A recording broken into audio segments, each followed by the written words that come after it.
Across ancient lands, the feminine once held divine presence, as goddess, as oracle, as sovereign.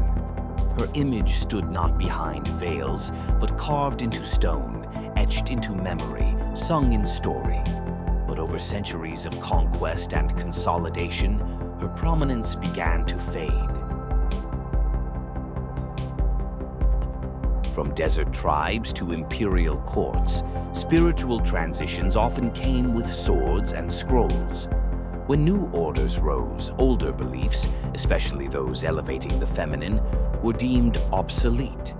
Temples crumbled, names were rewritten. The Divine Mother became myth. War brought not just borders, but bodies. In many early empires, women and children from conquered communities were absorbed as property, companions, or leverage. The practice of keeping captured women as domestic or intimate servants was formalized, justified, and institutionalized. It was not unique to one region.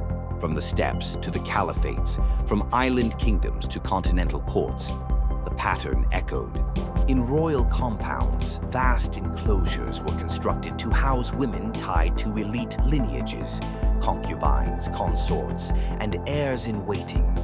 These spaces were both palaces and prisons, their silken walls echoing with ambition and silence. Powerful men wielded women as tools, forging alliances, birthing dynasties, and curating loyalty through intimacy. Laws and customs evolved to regulate how a woman spoke, moved, and existed. Over time, visual access to the feminine form was deemed problematic, even dangerous. The veil, once a symbol of nobility or ritual, became a mandated silhouette. Participation waned, visibility diminished, identity blurred beneath layers of piety and protection. Some historians propose that the control of women wasn't just cultural, it was logistical. The enforced pairing of one man to multiple women, for instance, created a power dynamic. A single warrior's household could multiply rapidly, while potential dissenters, especially young, unmarried males, were neutralized or conscripted.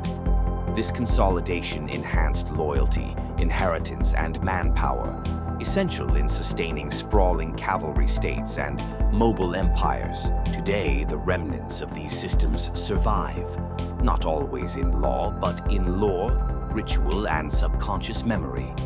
The feminine divine may have faded from stone, but she remains beneath the surface, in whispers, in resistance, in rediscovery. History often remembers kings and conquerors, but between every crown and conquest stands a silent question. What happened to the goddess? And will she ever return?